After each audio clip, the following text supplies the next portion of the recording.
Nah, ketika Fatihah itu sebegitu keramatnya, sebegitu topnya, itu setan rapat, singkat cerita itu yang tadi dipimpin oleh iblis yang sedang terkapar apa? Terus tali obatnya nggak ada, cuma dia shock karena ada surat yang turun yang melafatkan itu pasti selamat dari apa? Neraka. Nah ini gimana saran Anda? Terus sarannya adalah bikin orang-orang itu lupa, tidak baca Fatihah. Nah ini rapatnya iblis. Izhabu wajtahidu hatta tufilu qulubahum hatta la yaqulu hadhihi surah. Kala yuksiru qira'ataha wa la yakunu lahum ajrun wa thawabun bal yakunu lahum adzabun wa iqabun. Kemudian yang terakhir saya beri ijazah tentang Al-Fatihah ya, karena ini surat yang populer. Kalau saya ijazahi Quran 30 juz pasti sampean nggak hafal. Atau ijazah surat Baqarah, kalau mau Baqarah mau. Ijazah surat Baqarah mau 2 juz setengah. Mau Mas Asep? Ya Fatihah aja yang gampang ya. Nah, ya kulhu Fatihah ini paket ringan ini. Tapi pahalanya apa? Besar. Ini beda ya, artinya selama ini mungkin Anda baca tapi monoton ya. Tapi ini saya bacakan teks aslinya tentang istilahnya itu mazaya itu kelebihannya Fatihah. Saya baca Arabnya dulu, nanti ini terakhir ya, ijazah tadi kan saran-saran umum tentang sosial ya, pokoknya jadikan kebaikan itu punya nilai sosial yang baik lah. Jadi nanti orang yang nggak amanah nggak laku ya, calon bupati, gubernur, presiden yang nggak amanah juga nggak laku. Begitu juga kiai yang tidak amanah juga nggak laku, suami yang nggak amanah juga nggak laku, istri yang nggak amanah juga. Sehingga kebaikan ini jadi nilai sosial yang dalam tanda kutip sudah keniscayaan. Yang diinginkan Allah itu seperti itu, bukan kebaikan yang dipaksakan karena kekuatan negara. Maksudnya kalau bisa kebaikan itu tidak usah dipaksakan. Memang satu sudah satu kebutuhan. Kayak cerita-cerita di negara maju itu, bahkan apapun jatuh itu nggak ada yang ngambil apa itu. Makanya gambarannya Mekah Medina kan gitu kan, barang jatuh nggak ada yang berani apa ngambil itu, saking sudah jadi sistem. Sehingga banyak negara di Eropa itu yang sampai nggak punya tentara, nggak punya polisi karena kebaikan itu sudah. Nah kita kan masih capek, polisinya aja capek, apalagi masyarakatnya, karena ya kebaikan itu belum jadi nilai bersama. Nah kita selain ditopang negara, ada polisi, ada tentara, itu kita usahakan kebaikan itu jadi nilai bersama. Tadi wa'tamiru bainakum bima'ruf. Dan kita punya reputasi yang bagus dalam bab ini. Saya masih ingat kecil saya itu yang jilbaban hanya keluarga kiai. Sekarang rata-rata masyarakat itu jilbaban. Dulu yang sekolah SMP, SMA itu jilbaban kadang dulu malah dilarang ya, harus sama seperti itu seragamnya. Sekarang sudah boleh dan nyaman. Lama-lama yang dapat simpatik ya yang pakai pakaian model tertutup seperti itu. Lama-lama gamane cara wong golek mantu ya golek yang seperti itu daripada yang blodor. Lama-lama jadi nilai bersama. Ya ingin saya seperti itulah. Di terminal juga sama. Orang mau makan cari warung yang kelihatan ada ayat kursinya, pakai jilbab, atau paling enggak dia nggak mungkin lah nyuguhkan yang tiren atau yang haram. Kan ada garansi sosial, ada apa? Ada garansi apa? Sosial dengan penampilan yang soleh itu kan, masa iya nyuguhkan oposan babi gitu misalnya itu. Jadi nilai sosial itu harus harus benar-benar jadi nilai, sehingga negara biar gak capek-capek. Polisi juga gak capek kan, karena tugasnya orang Jawa mau ngawat-ngawati tok, tapi sudah tidak perlu tegang karena kebaikan sudah jadi nilai bersama. Ingat-ingat ya ayatnya tadi, wa'tamiru bainakum bima'ruf. Jadi kebaikan itu harus jadi nilai bersama. Iktimar itu menjadi urusan bersama. Makanya kalau kita rapat besar disebut apa? Muktamar. Muktamar itu urusan bersama. Tadi imamnya sholat juga menopang Gojek karena nggak lama-lama nopang Grab, nopang Kernet, nopang penjaga Indomaret, penjaga bensin, pom bensin. Nah dia hanya punya waktu 5 menit terus imamnya baca Baqarah kan. Iya imamnya mursyid, mungkin dia tambah lama tambah dapat aplaus dari muhibbinnya, tapi makmumnya Dia tambah lama tambah dapat penghormatan dari pecintanya, tapi kitanya wah khusyuk wali kan, dia dapat status naik lah. Kita yang sudah tidak ikut jadi wali diganggu apa pekerjaannya. Kalau ada imam seperti itu sampai mufarokoh saja, niat ya Allah sampai sini saja, saya makmum orang itu, silakan orang itu punya urusan sendiri dengan jenengan, ya sudah, atau salib saja apa. Ya, itu boleh kalau dalam fikih namanya apa? Mufarokoh. Mufarokoh itu niat. Tapi kamu jangan langsung selonong mufarokoh, niat dulu. Pamit sama Allah bahwa sekarang mau mufarokoh. Ya, tapi ya jadi sholat yang aneh kan, imamnya masih rukuk, kamu terus sujud, terus apa-apa selesai ya. Mungkin dalam pandangan itu orang lain ini maksudnya makmum gimana ini kok begini. Tapi sudahlah, Allah Maha tahu. Nah, insya Allah dimaklumi. Ya saya baca tentang Fatihah ya, karena sampean pasti sering baca Fatihah. Supaya apa sekaligus jadi jimat lah gitu. Jadi kalau kamu sering di jalan-jalan yang mungkin sepi, atau mungkin kan tidak semua teman Grab itu nasibnya bagus yang di Semarang Jogja, mungkin yang di Kalimantan di Papua kan ada yang 10 kilo gak ketemu rumah, ya kan ya, lihat di TV-TV itu kan kasihan kan, sudah 10 kilo gak ketemu rumah, penumpangnya kewekar preman tuh kan, ini makan orang enggak kan, udah kan ujiannya dua. Kalau penumpangnya cantik itu ya kecoba syahwat, kalau preman takut. Jadi orang itu selalu ujian itu. Sing sedengan itu kan jarang orang itu. Jadi kalau penumpangnya perempuan cantik ujiannya itu syahwat, kalau preman ujiannya ketakutan. Kalau orang yang lemah bawa uang ujiannya kamu ingin garong. Jadi hidup itu memang semuanya ujian. Liyabluwakum ayyukum ahsanu amala. Makanya saya sering ditanya oleh teman-teman, Gus, nah ujiannya kenal wong wedok elek piye? Sama, kenal wong ayu ujiannya syahwat, kenal wong elek ujiannya ngenyek, itu sama-sama dosa. Syahwat ya dosa, ngenyek juga dosa.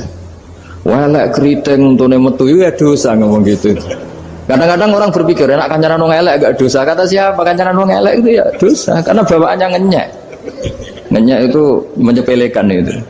Makanya saya itu ya gak mau berteman sampean. Nanti kan bawaannya ngenyek atau seneng ya tidak tahu. Ya sudah, ada takdir saja, kalau ketemu ya tak ulang ngaji gitu. Tapi ini ngaji terakhir, setelah ini ngaji biasa aja, tidak usah resmi gini. Ngaji kok resmi aneh. Pokoknya nanti suatu saat kalau pandemi sudah berlalu, saya akan ngaji Rebona. Lalu ini ngaji. Ini ngaji yang kurang bagus karena ngatur kiai kurang berkah ini. Nanti tapi ya lumayan lah, masih mau ngaji. Ngaji kok tanggal ini jam ini. Sekarang suatu saat kamu tak panggil, Mas Wahyu datang ke sini jam ini, tidak mesti bisa. Mungkin pas ada acara apa, oh, maaf ke sini pas ngecek kan pas apa. Gitu. Jadi ya sudah, tapi tak maafkan, enggak apa-apa. Takdir ya. Tak bacakan supaya sampean tahu keramatnya bismillah. Nah, sebelum saya bacakan bismillah Fatihah, tak beritahu tentang ilmu tafsirnya karena ini penting sekali. Fatihah itu dawuhnya Allah, tentu itu dawuhnya Allah. Saya ulang lagi, itu kalam Allah. Tapi yang sudah diberikan kesampaian ke kita semua.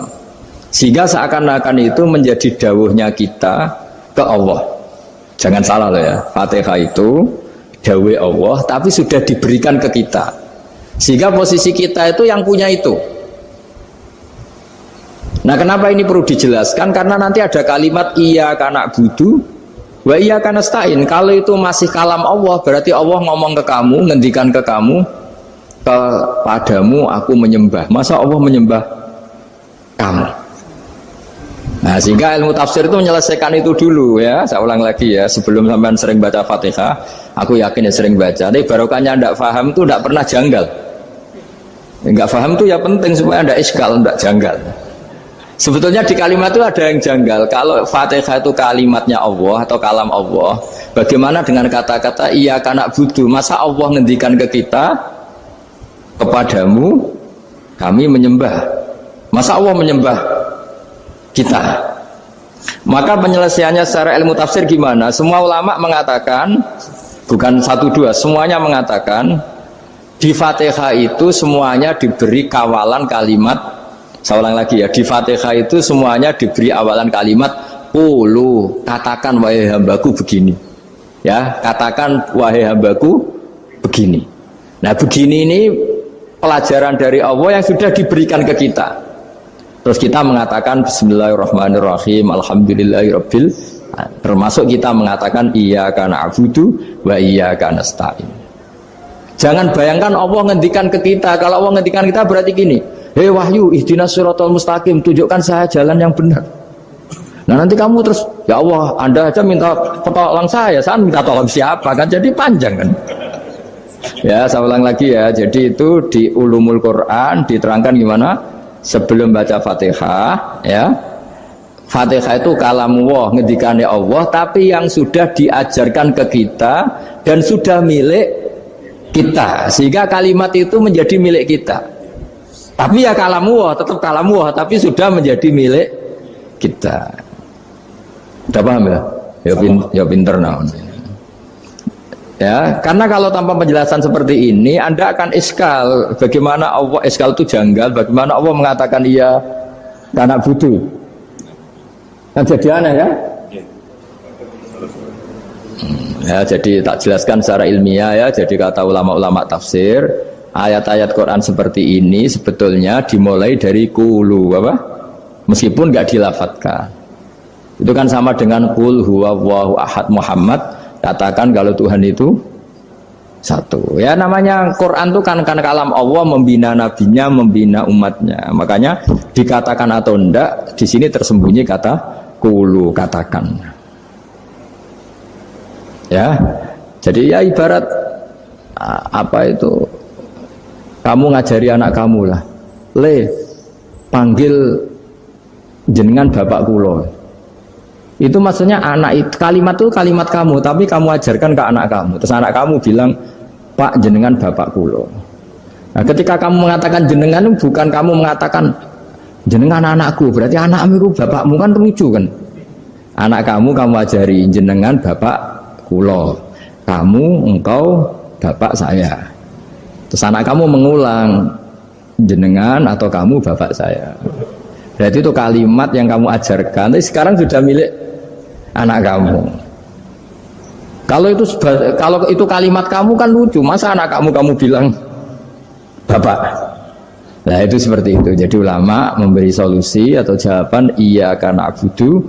Iya itu sebelumnya ada kata-kata qulu, katakan wahai hambaku, hubungan kamu dengan saya adalah katakan iya karena abudu wa iyyaka nasta'in. Terus hubungan kamu dengan saya katakan juga dalam doamu ihdinas siratal mustaqim. Jelas ya, jadi itu kalam Allah yang sudah milik kita karena diajarkan Allah untuk kita. Dong ya. Ya sudah dong ya, gak jelas ya. Tapi bagus, gak jelas itu bagus. Kalau kamu jelas gak jadi dikrem, jadi gubernur. Min azimi fadliha kasratu asma'iha wa fadail ukhra. Ini cerita dramatisnya surat Al-Fatihah. Qala Abu Hurairah radhiyallahu anhu inna iblisa ranna khina unsitat Al-Fatihah. Jadi iblis itu begitu kesakitan. Ini kitab Abu Abul Farad karangannya Syed Muhammad Alawi, juga kutipan dari beberapa kitab. Yang jelas beliau sendiri juga ngutip dari beberapa riwayat di beberapa hadis. Halaman 1, 2, 3. Ketika Fatihah turun itu iblis kesakitan, kayak orang sakit gigi lah, tersiksa sisanya karena turunnya surat apa? Al-Fatihah. Artinya kalau Anda baca Fatihah dijiwai, maka Anda melemahkan setan, melemahkan iblis. Wa qala Mujahid khina unzilat Fatihatul kitab ronna fastama indahu asyayatin. Jadi ketika Fatihah itu turun, iblis itu terkapar lah kira-kira, sampai dijenguk banyak setan. Jadi kemana di ICU lah kira-kira gitu kalau sekarang itu, entah COVID entah enggak tahu, pokoknya di ICU sampai dijenguk banyak setan. Enggak tahu bawa apa enggak tahu, pokoknya dijenguk banyak setan. Ono yang nyangoni karena ini apa? Ketuanya apa? Pingsan, sakit. Jadi iblis itu sakit sampai dijenguk anak buahnya setan-setan. Ya semoga kalian semua tidak kenal setan. Kalau kenal berarti teman apa? Wa qalu misla dzalik wa qala lahum laisa mimma taquluna syai'un walakin unzilat suratun laisa ajru qailiha illa an harramallahu alaihi nar jahannam. Saya ini bukan sakit fisik kata iblis. Kamu tidak usah jenguk saya, datangkan dokter terbaik, tidak usah. Saya ini tidak sakit fisik. Saya ini sakit karena ada surat yang diturunkan, yang pahala yang melafatkan surat itu pasti selamat dari neraka. Padahal misi terbesar saya ini supaya manusia masuk neraka. Sekarang punya tamengnya. Wah pusing kan? Ya seperti orang lah, goda sampean ternyata sampean setia, itu kan pusing. Nah ternyata tidak setia, itu yang akhirnya ribet kan itu.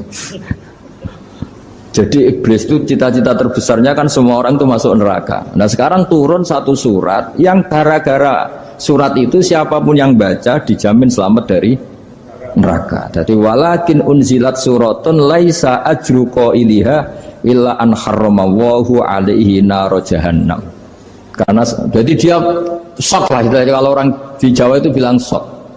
Aduh sial nasib saya ini umat nggak bisa saya goda lagi karena punya tamengnya tadi punya. Qadba tolakai dukum mamakrukum. Rekayasa kalian sekarang itu tidak ada gunanya semua. Nah, ini alhamdulillah di Indonesia kelihatan kan banyak yang miskin, banyak yang susah. Tapi selagi mereka masih sholat, itu keinginan mencari halal itu masih tinggi. Kayak apa kita di tengah kota, jauh dari anak istri, jauh dari tetangga.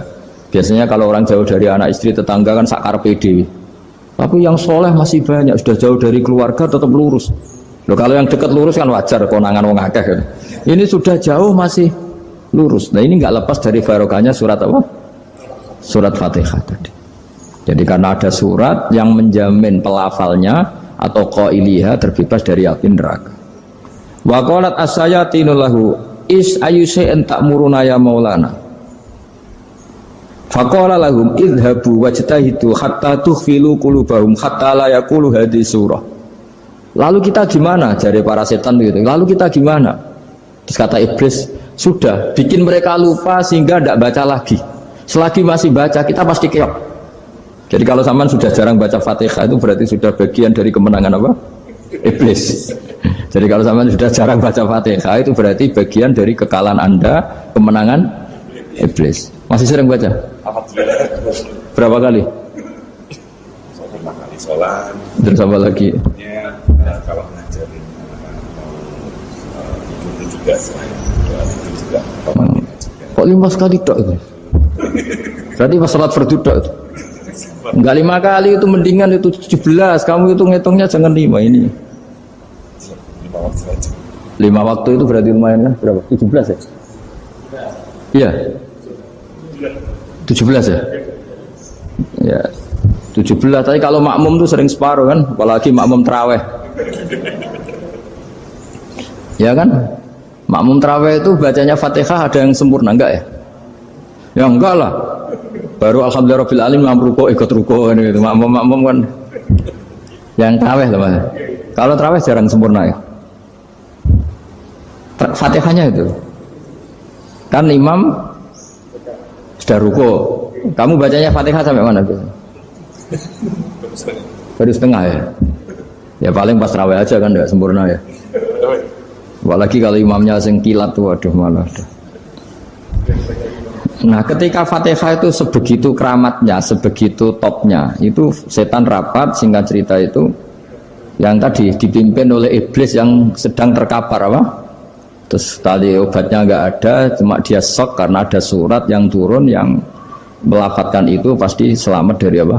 Neraka. Nah ini gimana saran Anda? Terus sarannya adalah bikin orang-orang itu lupa, tidak baca Fatihah. Nah ini rapatnya iblis. Izhabu wajtahidu hatta tufilu qulubahum hatta la yaqulu hadhihi surah. Kala yuksiru qira'ataha wa la yakunu lahum ajrun wa thawabun bal yakunu lahum adzabun wa iqabun.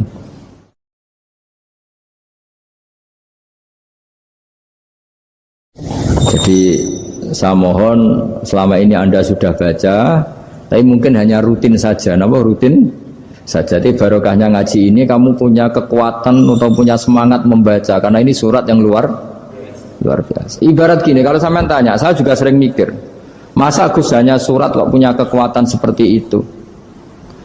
Di dunia ini kata Allah, mulai Nabi Adam sampai kiamat, nggak ada yang bisa menandingi kekuatan kalimah. Kalimah itu kata-kata, nggak ada yang bisa menandingi kata-kata. Misalnya Anda nge-grab berangkat istri cuek, berangkat cuek, itu beda dengan ketika meskipun satu kalimat, wes Pak muga-muga dilindungi pangeran, mugi-mugi jenengan selamat, itu menjadi teduh dan semangatnya luar biasa karena kayak mendapat support. Jadi kira-kira kalimat itu hubungannya kita dengan Allah, Fatihah itu seperti itu. Kamu melafadzkan satu kata-kata yang dibenarkan langit bumi, dibenarkan aras, dibenarkan malaikat, dibenarkan semua penghuni di dunia ini. Sehingga tuh efeknya luar biasa. Itu seperti gini ya, kamu cerai sama istri, terus nikah lagi katut babon. 10 tahun anak kamu dididik, ibunya benci kamu. Dan memang Anda layak dibenci. Duit deh. Dan sampai nggak pernah manggil kamu Pak. Suatu saat, kamu tentu rindu kan, ingin dipanggil Bapak oleh anak kamu. Suatu saat anak ini manggil kamu Pak E. Itu senengnya bukan main. Hanya sebuah kata-kata. Makanya kadang-kadang orang itu tanya sama kiai, ijazah lafaz ini gunanya apa sih?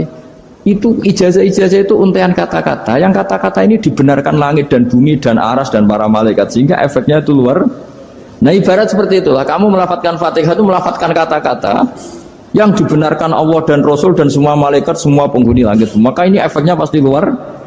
Nah di sini lah orang-orang dulu itu tahu keramatnya itu, sehingga ketika melawan Belanda, melawan Jepang dulu itu kalimat-kalimat itu menjadi mantra yang luar biasa. Doa yang luar biasa. Tapi di era modern karena orang sudah tidak ngerti itu, dianggap itu mantra, jimat, khurafat, bid'ah, waduh ribet menemal. Sebetulnya tidak seperti itu. Memang kata-kata ini kekuatannya luar biasa. Sama kesakitan hati kamu juga karena itu. Ngojek wangilan ya. Lha Pak di bojo kok kowe gagahe tok kere. Wah, iku seling terus Gusti. Padahal kalimat itu kan tidak melukai secara fisik, tapi apa kerjanya sesuk sarah-sarasen. Karena terus dengan pengadilan seperti itu kan, ngapain kerja demi perempuan yang seperti ini? Lagi-lagi kata-kata ini luar. Nah bayangkan kalau kata-kata itu adalah kalimat yang diajarkan Allah lewat Rasulnya, lewat malaikat Jibril. Kayak apa kekuatannya itu? Nah kira-kira Fatihah itu gitu. Kalimat yang baik, kalimat thayyibah diajarkan oleh Allah dan Rasul, kayak apa kira-kira kekuatannya? Pasti luar biasa. Wong support yang dikatakan istri kita, anak kita aja luar biasa, apalagi ini support yang diajarkan Allah dan Rasul. Ya makanya saya mohon kalau baca Fatihah, baca kalimat-kalimat thayyibah ketika sholat itu dijiwai. Ya misalnya Rabbana lakal hamdu mil'us samawati wa mil'ul ardi wa mil'u ma syi'ta min syai'im. Engkau zat yang layak dipuji, dan pujian ini memenuhi langit dan bumi. Karena kita tahu nggak ada sejengkal di alam raya ini kecuali di situ ada rahmat Allah. Misalnya kamu bisa lewat sampai rumah saya, kamu mungkin anggap biasa saja. Coba kalau ngalami likuifaksi, tahu-tahu bumi ini ambles, bisa ngelewati yang likuifaksi itu luar. Tanyakan orang pernah ngalami likuifaksi di Sulawesi, itu melihat bumi bisa diinjak gak ambles itu, wah luar. Nah, sampean nggak ngalami itu sehingga lewat bumi ya biasa aja. Coba kalau ngalami seperti tidur, ya biasa aja. Coba kalau ada gempa, bahwa bumi tenang ini sudah nikmat yang luar biasa. Masa kamu ngaku nikmat nunggu digituin? Ya kan? Nah, makanya baca Fatihah dijiwai lah, bahwa ini kalimat yang luar biasa. Nah, saya teruskan ya. Warwa Muslimun fi sahihihi an Ibnu Abbas radhiyallahu anhuma annahu qala bainama Jibril alaihi salam qaidun dan Nabi sami anaqidan min fawqih farafa'a ra'sahu faqala hadza babun minas sama futihal yawma lam yuftah qaddu ilal yaum fanazala minhu malakun faqala hadza malakun nazala ilal ardi wa lam yanzil qaddu ilal yaum fasallim waqal abshir binuraini qad uti tahuma lam yu'tahuma nabiyyun qablak Fatihatul kitab wa khawatimu suratil Baqarah. Jadi suatu saat Jibril ini jagongan kira-kira gitu sama Rasulullah. Tahu-tahu langit itu gemuruh. Langit gemuruh kata Jibril, terus semuanya ngangkat kepala ke langit. Ini pintu langit baru ini dibuka, yang sebelumnya tidak pernah dibuka seperti ini. Turunlah malaikat, yang malaikat ini pun malaikat spesial, yang nggak malaikat murahan lah kira-kira gitu, yang nggak pernah turun ke bumi kecuali juga saat itu, dengan penyambutan yang luar biasa, dengan semuanya tidak pernah terjadi, hanya karena bahas surat Fatihah. Jadi ini surat yang luar biasa, pengawalannya lewat malaikat yang spesial, nggak pernah turun di bumi kecuali saat itu. Penyambutannya juga nggak pernah seperti itu, baru seperti itu. Jadi semuanya itu spesial. Nah kenapa ini spesial? Karena di situ ada isi puja-puji kepada Allah Subhanahu wa Ta'ala. Ada ikrar kita, Alhamdulillah Rabbil Alamin Ar-Rahmanir Rahim. Ikrar ini penting. Kalau contoh paling gampang gitulah, kamu punya istri selama ini cerewet terus, Suatu saat ngomong, Pak, tak angen-angen rawono wong lanang kayak sampeyan. Itu langsung tidak ada lelaki sebaik engkau. Itu sama senengnya, masya Allah. Karena ada ikrar dari seorang istri ke kamu. Nah bayangkan kalau ikrar kita sebagai hamba diakui oleh Allah Subhanahu, maka ikrar ini akan dicatat sebagai kebaikan kita yang kita panen nanti di akhirat. Karena ada ikrar. Kita ikrar bahwa Alhamdulillah Rabbil Alamin. Kita ikrar Ar-Rahmanir Rahim. Kita ikrar Maliki Yaumiddin. Kita ikrar Iyyaka na'budu wa iyyaka nasta'in. Sampean misalnya jadi orang Indonesia, ketemu orang Indonesia yang makmur di Jerman, terus lupa Indonesia. Kamu orang Indonesia? Enggak, saya enggak orang Indonesia. Mangkel gak kira-kira? Mangkel. Karena salah ikrar kan gitu. Ya jadi saya mohon jangan anggap kalimat itu hal yang biasa, tapi luar biasa. Nggih, ngoten mawon. Assalamualaikum warahmatullahi wabarakatuh.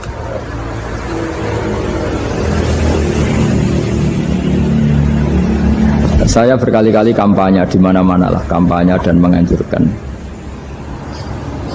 Di antara catatan dalam Suhufi Ibrahim wa Musa kan ada kan di Quran itu yang dinamakan lampiran-lampiran wasiatnya Nabi Ibrahim dan Nabi apa?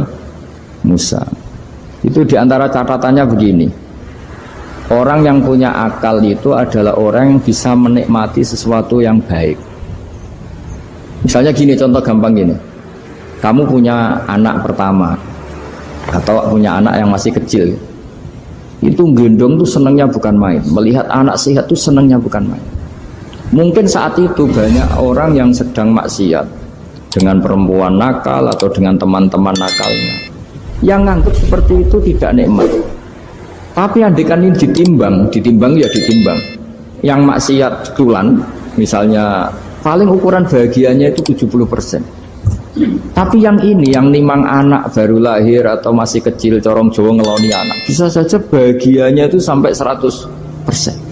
Artinya selama ini kesalahan kita adalah nganggap maksiat itu pasti menyenangkan dan taat itu tidak menyenangkan. Makanya saya berkali-kali fatwa, untuk melawan kenikmatan maksiat, orang harus terbiasa menikmati taat, menikmati kebaikan. Jangan kira kita nimang istri nikmat, nimang anak nikmat, ketemu teman yang lama tidak ketemu juga nikmat. Artinya kita akan melewati berjam-jam untuk jagungan sama teman, sama anak, sama istri. Dan itu harus kamu nikmati supaya mengganti tidak berkebutuhan nikmat yang lewat jalur maksiat. Jadi saya mohon sarana-sarana yang menyenangkan itu, yang taat itu kita maksimalkan. Makanya bapak saya itu sering pesen, kowe nak ngaji sing guyon, sing seneng. Nganti wong maksiat itu karena cari kesenangan. Coba kalau kesenangan itu sudah didapatkan saat taat, maka tidak butuh lagi kesenangan yang berbentuk maksiat. Makanya orang-orang wali dulu kalau sudah sholat itu nggak bisa berhenti karena merasa nikmat. Makanya Nabi pernah ngendikan wa qurratu aini fi sholat, nyaman saya itu kalau sedang sholat. Sekarang ditagih kan, nah zaman rukun kan nggak ditagih, nah istukaran kan di. Terus kita jadi kiai bingung. Jare sing ngutangi kon 7 juta mergo pedet dihitung. Jare sing utang murian mau 3.000, Gus. 3.000 untuk pentol siomay. Woi kata fantan teng ngarep kula. Sing utang seneng 3.000, sing utangi seneng 7 juta. Lah saiki bareng, ya nek ngono sawur pedet ta mending ngono. Pedet apa, Gus? Sisi tok milih pedet limusin. Sisi tok milih pedet biasa, ngu dhisik pedet biasa. Lah ya pedetku biasa iku cara ora mbok utang, wis anak putu.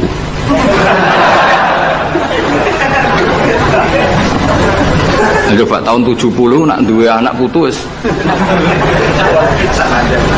Oh luas kok ndek. Tapi jare sing utang, lah anak mati. Coba kalau kamu jadi kiai itu coba mau apa coba?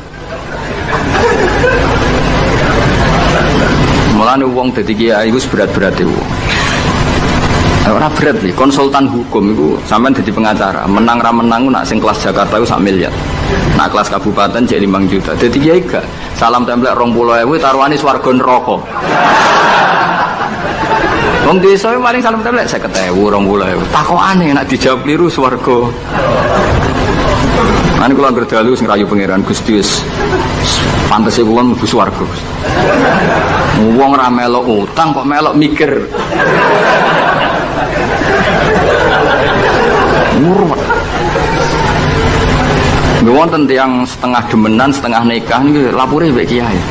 Wonten rondo ku ayu. Wis rondo ayu ning ndi menarik sunnatullah. Dirabi tiyang di masna lah, sirri. Suatu saat rondo iki wis ora seneng mbek sing lanang. Jare rondo iki muni wis dipegat. Sing lanang digoleki wis ora ono. Ketoke ya rong megat. Nah cara hukum itu kan terus kene dadi kiai melok bingung. Bingungnya itu nak merodone ayu kita tambah bingung meneh, kita rabi ta ora malah bingung meneh. Ora mboten bingung hukume, nak iku ora kowe selera-seleramu. Enggak, kula mboten kepikiran. Bingungnya gini, kita ini kan menghadapi dua hukumnya Allah Ta'ala. Nak delok tolak dan tidak tolak, berarti cara al-aslu adamuhu. Berarti kalau mungkin tolak, mungkin tidak, pilihannya tidak tolak, karena al-aslu adamut tolak. Tapi kalau melihat al-musaddaq fil uqud itu biqauli arbabiyah atau qaulu arbabiyah. Padahal ini perempuan ini mengklaim sudah ditolak. Pertanyaannya, wilayah tolak itu tidak milik perempuan. Kita harus mengkonfirmasi sama lelakinya, karena yang punya wilayah tolak itu lakinya saya bisa dihubungi. Pernah bisa tak hubungi, tak tanya, Kang, bojomu pegat ta urung? Urung lek Gus, lumayan gue cadangan. Pusing meneh kan. Dilaporane KUA ora resmi. Coba kira bingung itu tiga. Ngukumi salah neraka. Ngukumi bener orang melok ngeloni. Wih jajar kamu tenan. Kan orang nuntungi. Salam dan lek mau 20.000 ibu. Lu kira rasanya jadi kiai. Akhirnya kalau nak ketemu sing lanang tak mau. Kau nak kepengen ram mlebu neraka. Nak megat nak ora-ora. Mergo Quran iku paling anti iku fatadharuha kal mu'allaqah, ngembahno wedok iku koyo gantungan, kawin ora.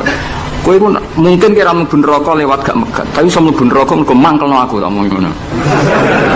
Aku donga aku rapati mandi lah, tapi nak ndongak mlebu neraka, kowe mlebu neraka ketoke mandi om.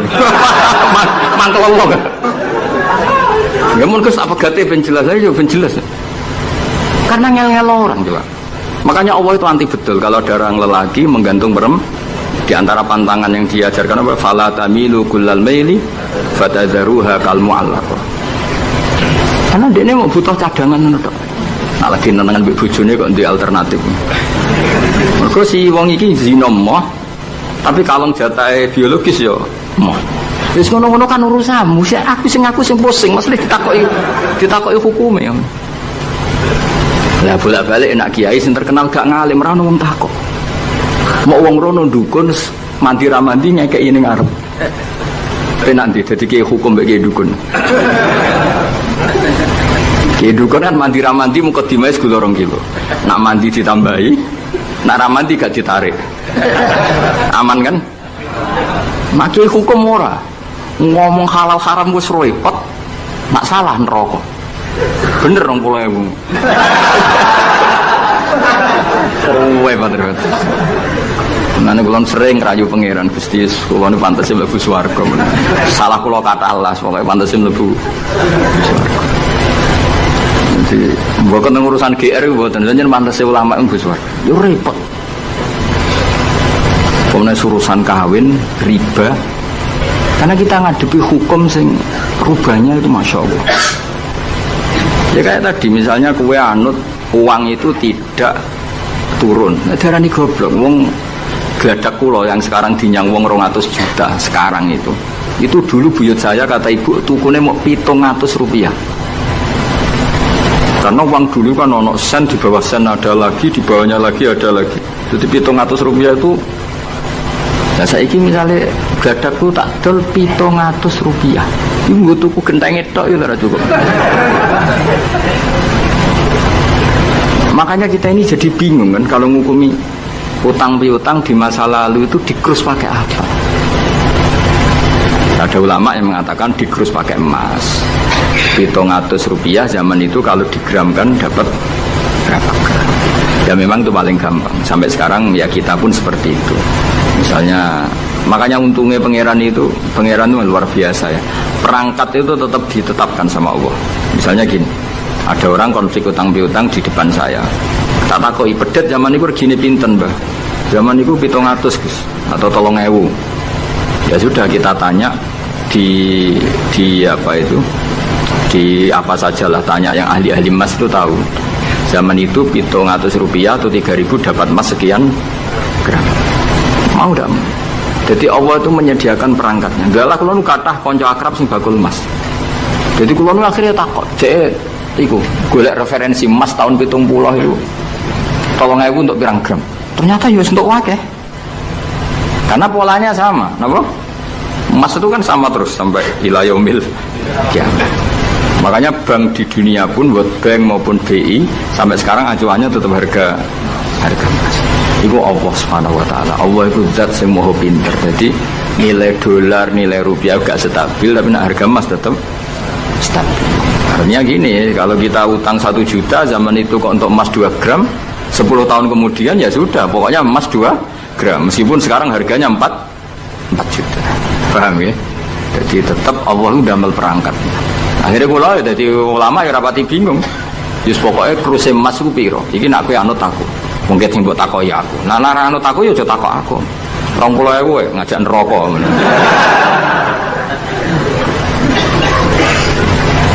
Ya, maksudnya ini masih ngaji ini mboten. Nah, mulane akhir ayat sing turun ku ayat den be ayat riba. Den yo mari riba iku yo mergo den. Saiki sing utang iku ora masyarakat tok, kiai sak santri-santri yo tukang. Mulane BPKB ini udah pinter-pinter. Nak sekolah udah suwi ya? Apa sih dulu? Ada nggak orang punya motor BPKB-nya di rumah? Ada 10% sak kampungmu. Sekolah pinter lah. Enggak, maksudnya dari satu kampung itu sing BPKB ra sekolah pirang persen? Berapa? 0%. 0%. Oh, no. Berapa tidak? Oh, no, itu berarti orang kusur. Guling mesti itu tukang gadekno. Pirang persen gak ngali? 10 ono. Dari kira ono, jauh ono 10. Ono.